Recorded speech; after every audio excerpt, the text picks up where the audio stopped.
Seguramente ya conozcas o has escuchado hablar sobre el índice de miedo y euforia, ese índice que elabora la CNN, donde básicamente se mueve entre 0 y 100 puntos y nos indica si el mercado está experimentando pánico, miedo o euforia y optimismo. Lo que dice la gente al utilizar este índice y cómo lo utilizan normalmente en Wall Street es que dicen que cuando el índice está en pleno pánico, es decir, tiene mucho miedo, pues que es momento de comprar, es momento de saltar a las bolsas como indicador contrario. Ahora bien, se ve también el otro lado del espectro, se dice que cuando el indicador está en extrema euforia y hay mucho optimismo en el mercado, pues ahí es momento de empezar a tener cuidado e incluso vender nuestras posiciones o prepararnos para una potencial caída. ¿Qué hay de cierto detrás de todo esto? ¿Qué hay de cierto detrás de este indicador del Fear and Greed? Porque no deja de ser un indicador elaborado con 7 subindicadores que vamos a ver a continuación y no es una encuesta de sentimiento. Aunque mucha gente la trate como una encuesta de sentimiento, no lo es. Pero vamos a ver en este vídeo si sirve de algo tenerlo en cuenta en nuestras inversiones. Es decir, podemos utilizarlo como una señal de salida del mercado o incluso una señal de compra cuando hay mucho pánico. Pues vamos a ver si funciona y sobre todo vamos a ver varios estudios que hay al respecto de este indicador. También traigo un amigo trader cuantitativo, Gerard, que nos va a ayudar a ver si podemos montar algún sistema con esto. Vamos a ello.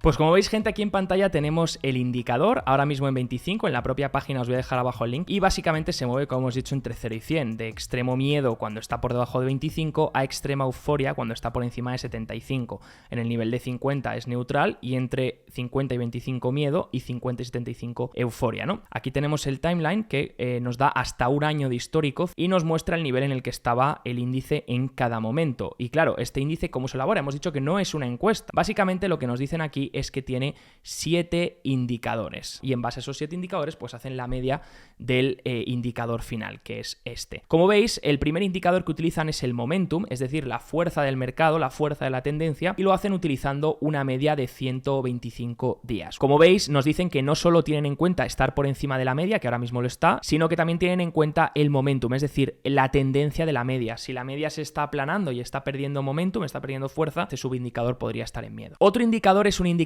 de amplitud. Ya sabéis lo importante que es la amplitud para mí también en este canal, donde miden el neto de nuevos máximos de 52 semanas, es decir, en el último año, y mínimos en el NISE. Es decir, cogen la diferencia entre la cantidad de acciones del NISE que están haciendo nuevos máximos de 52 semanas y las que están haciendo nuevos mínimos. Cuando hay más acciones haciendo nuevos máximos de 52 semanas que mínimos de 52 semanas, entonces el porcentaje es positivo, como veis, por encima de 0, y cuando incrementa es todavía mejor, porque significa que durante los siguientes días está habiendo cada vez más empresas que están haciendo nuevos máximos con respecto en comparación a nuevos mínimos. El McKillen Volume Summation Index es un indicador también de amplitud, como hemos visto arriba con el de máximos. Lo que pasa que lo que tiene en cuenta es la comparativa del volumen entre las empresas que avanzan y las empresas que declinan. Es decir, cuando el indicador está subiendo e incrementando, básicamente está habiendo más fortaleza en la amplitud, porque más empresas, hay más volumen moviendo al alza las empresas que moviendo a la baja. Otro indicador es el ratio put-call. Básicamente el ratio put-call lo que mide es la demanda de puts sobre calls,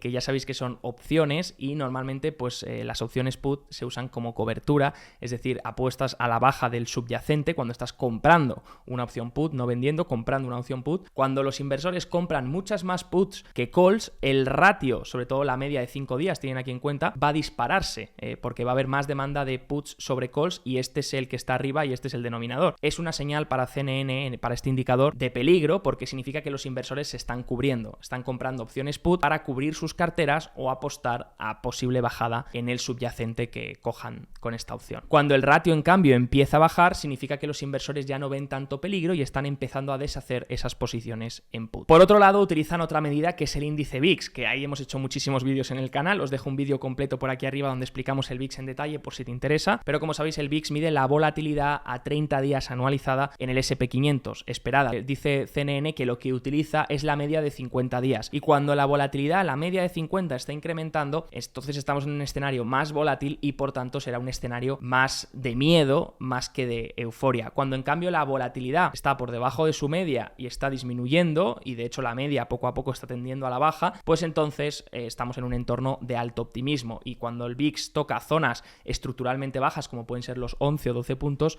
pues ahí obviamente este indicador estaría en euforia completo. Este indicador básicamente es un ratio entre el retorno de los bonos contra las acciones. Entonces básicamente cuando el retorno de los bonos supera al de las acciones es porque hay una demanda fuerte de bonos y de refugio. Y aquí en el último indicador también miran un tema de bonos, pero lo hacen con un tema de calidad crediticia, es decir, miden básicamente el spread de crédito entre bonos que se denominan bonos basura, o mejor dicho, bonos high yield de alto riesgo y bonos investment grade. Como sabéis, esto hace referencia a la diferencia de calidad crediticia entre los diferentes bonos. Cuando tenemos un bono que es junk o high yield, alto rendimiento, pues obviamente su calidad crediticia es peor que los que son investment grade, calidad investment grade. Entonces, cuando la diferencia de rentabilidad entre lo que ofrecen ambos se amplía, es porque la gente está prefiriendo comprar investment grade, mejor calidad crediticia o incluso calidad gubernamental, que sería todavía más seguro, antes que bonos high yield, bonos arriesgados. Por eso los bonos high yield bajan de precio, hay menor demanda, entonces tienes que recompensar a alguien para que compre eso,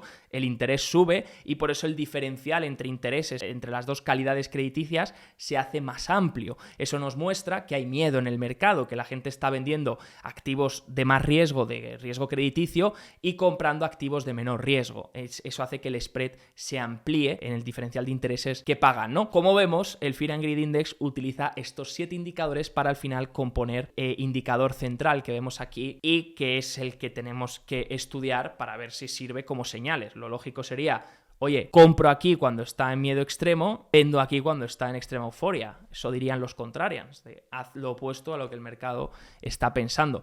Vamos a verlo. Como veis, tenemos el índice en azul. Cuando estamos en extrema euforia estaríamos por encima de los niveles de 75. Cuando estamos en extremo miedo estaríamos por debajo de los niveles de 25. Todos estos niveles que estáis viendo aquí con la línea azul cuando da estas lecturas. Y en rojo tenemos el SP500 para ver qué buenas señales ha dado en este último año con esos extremos. Si hubiésemos comprado cuando tenemos extremos de miedo, bueno, pues estamos viendo que en algunos casos parece ser más o menos el final de la corrección o el suelo del SP500. Parece ser que tarde o temprano, una vez se alcanzan estos niveles extremos de miedo, sobre todo cuando empiezas a llegar a lecturas extremas, ahí tarde o temprano acaba llegando ese rebote, ¿no? Lo estamos viendo en algunos casos que han ocurrido. Lo que pasa que nos damos cuenta que estos casos no siempre son tan claros. Es decir, por ejemplo, aquí fijaros que tocamos miedo extremo, parece ser que ya es el momento de compra, aquí ya parece que el indicador va a rebotar, otra vez vuelve el optimismo, pero realmente queda todavía una pata bajista más, volvemos a entrar otra vez en miedo extremo y ahí es donde ya finalmente rebota, ¿no? Entonces te puede dar muchas señales confusas porque nos podemos tirar mucho tiempo en esta zona de miedo extremo antes de volver a la zona neutral, que más o menos serían esos 50 puntos. De hecho,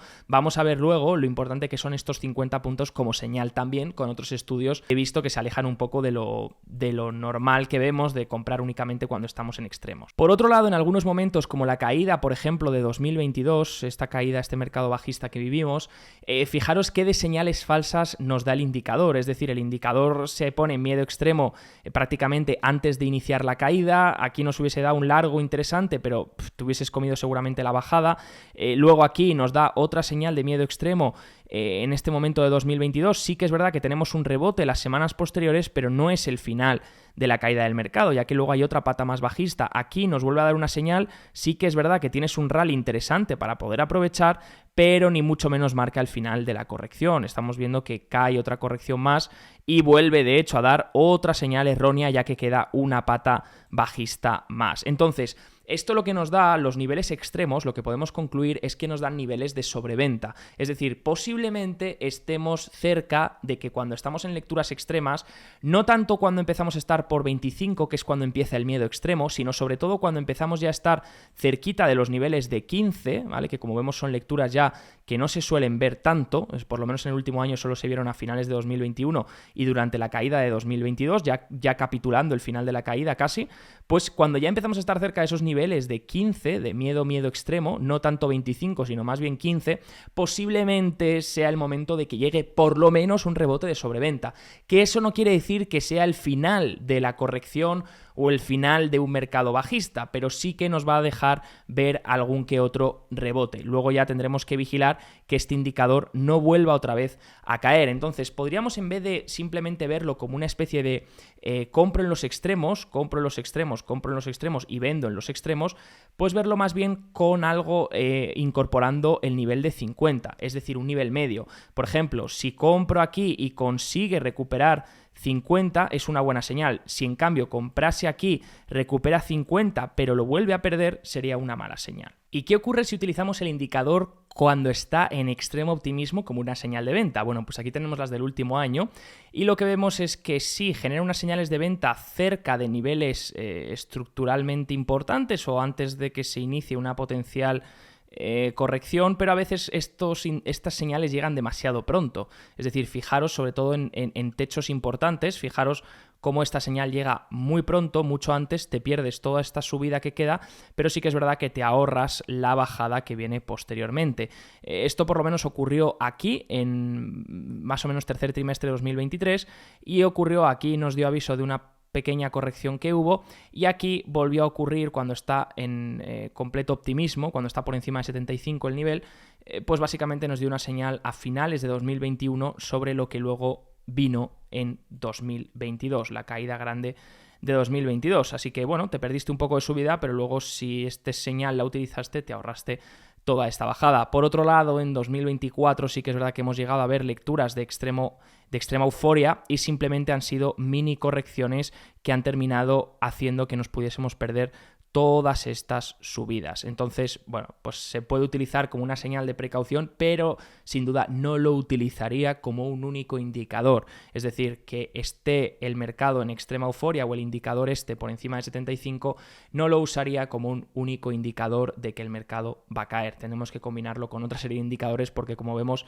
en este momento te hubiese hecho polvo porque te hubieses perdido toda esta subida. Buscando un poco, he encontrado este estudio realizado en enero de 2023, que está de hecho realizado por 3 autores españoles de la Universidad Rey Juan Carlos, donde utilizan este indicador como una señal para invertir en los mercados. Dicen, de hecho, que han elaborado un trading algorítmico que básicamente lo que hace es ponerse largo o corto dependiendo de la posición de este Fear and Greed Index, de este índice de miedo y euforia. Aquí explican básicamente los 7 indicadores que ya hemos explicado que elaboran el índice, aquí tenemos el índice también, y básicamente su sistema funciona de la siguiente manera. Lo dicen aquí: si el valor publicado es menor o igual a 25, es decir, el índice está en miedo extremo, entonces el sistema abrirá una posición larga en futuros, es decir, comprará futuros. Por otro lado, si la señal está en extrema euforia, más de 75 puntos, entonces se abrirá una posición corta, es decir, se venderá esos futuros. Y el sistema se mantendrá fuera del mercado si el índice no está en ninguno de estos dos extremos.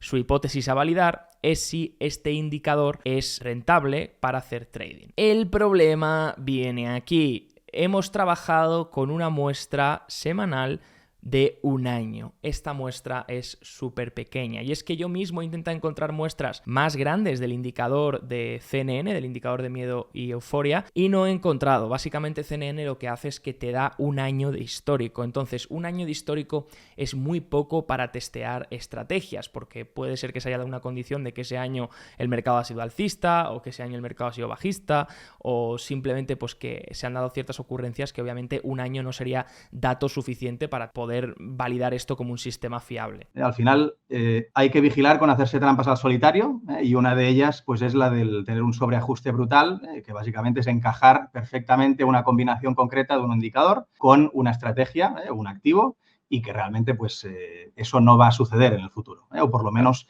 no de esa manera. Aún así, ejecutando los trades basándose en este indicador como un indicador contrarian, vemos que parece ser rentable. Aquí tenemos los diferentes índices en los que se ha realizado y vemos que salen resultados bastante interesantes, sobre todo en el índice francés, en el CAC 40. Aquí estaría el resultado del Profit and Loss del backtest realizado en el índice CAC 40 y también en el Nasdaq. Concluyen que todos los backtests que han realizado han sido rentables y que esta estrategia puede ser interesante para aplicar. Ellos mismos reconocen las limitaciones de su propio sistema y yo mismo lo pongo también en duda.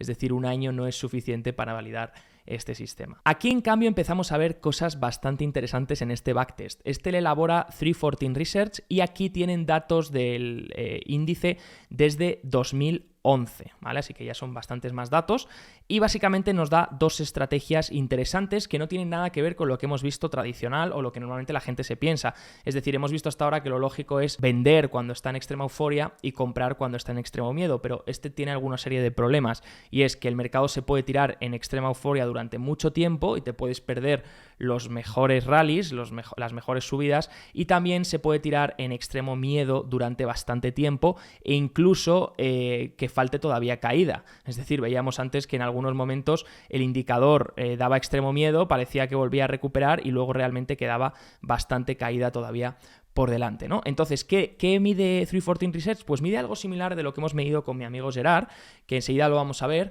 pero es ponerse largo a partir de cierto nivel, es decir, en el índice. Aquí lo que mira 314 Research es comprar únicamente cuando el índice cruza a 40. Es decir, cruza por encima de 40. ¿Qué quiere decir esto? Que el índice viene por debajo de 40 y cruza. Por ejemplo, aquí, ¿de acuerdo? Venimos de una zona por debajo de 40, que es la línea roja, y cruza, pues aquí se daría una señal. Y entonces ahí abre largo.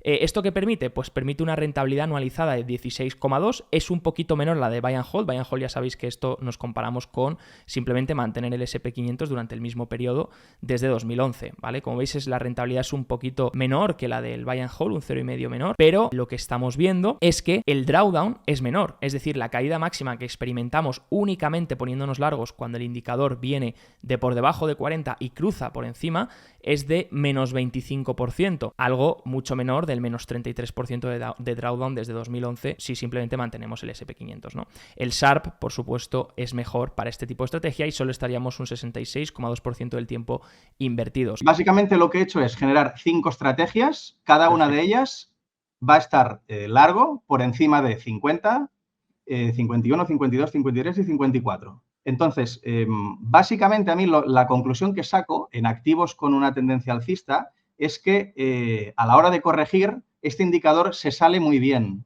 ¿vale? Fíjate aquí cómo realmente, bueno, tenemos un histórico hasta 2020. La primera caída se la salvaría parcialmente, esto ya nos da una pequeña ventaja.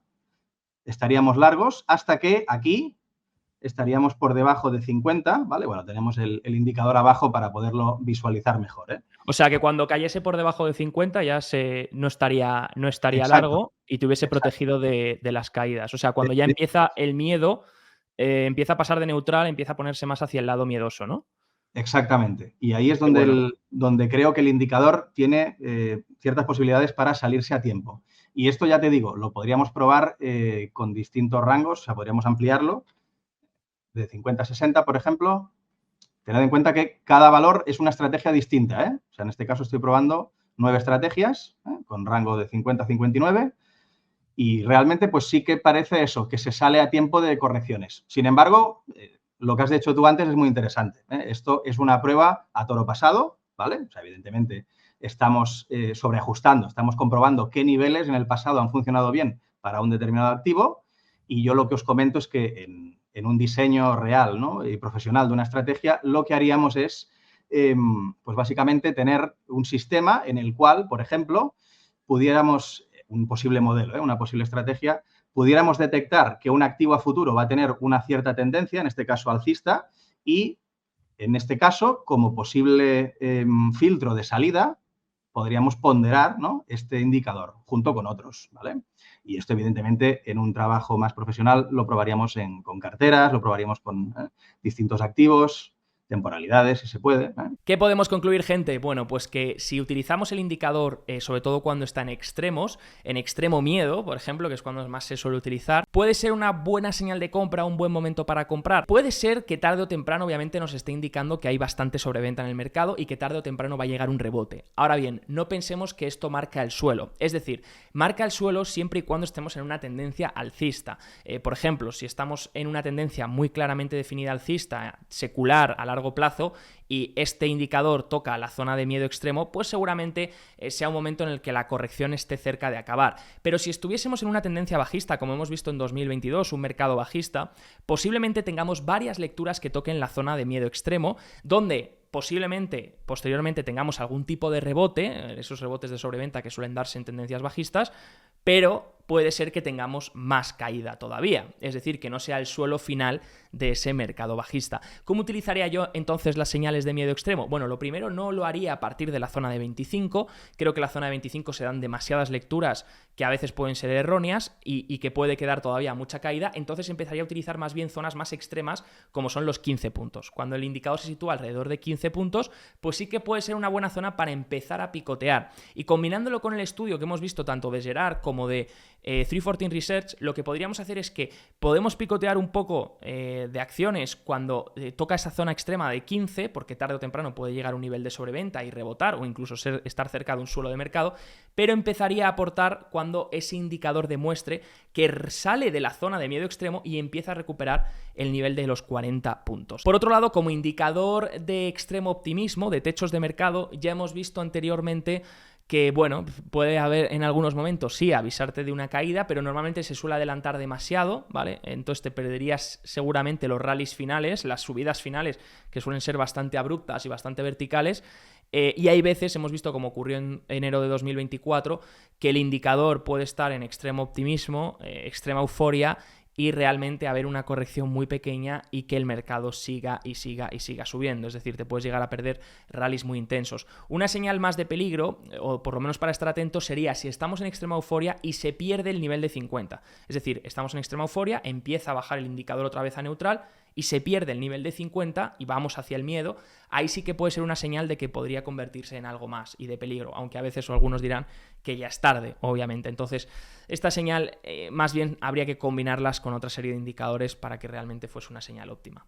Y por último, lo que hemos visto, sobre todo con el estudio de 314 Research, y luego era el que aplicaba Gerard, con ese nivel, ponernos largos a partir de cierto nivel, pues estamos viendo con ese estudio, por lo menos ya sabemos que no tenemos tanto dato, sobre todo Gerard y también el estudio que hemos visto de los españoles, pues el estudio de 314 Research, que coge hasta 2011, muestra que los momentos más rentables para el mercado suelen ser cuando se viene de una zona de miedo extremo y se cruza el nivel de 40, es decir, se recupera de miedo extremo a 40, ahí es donde la señal de largo se activa.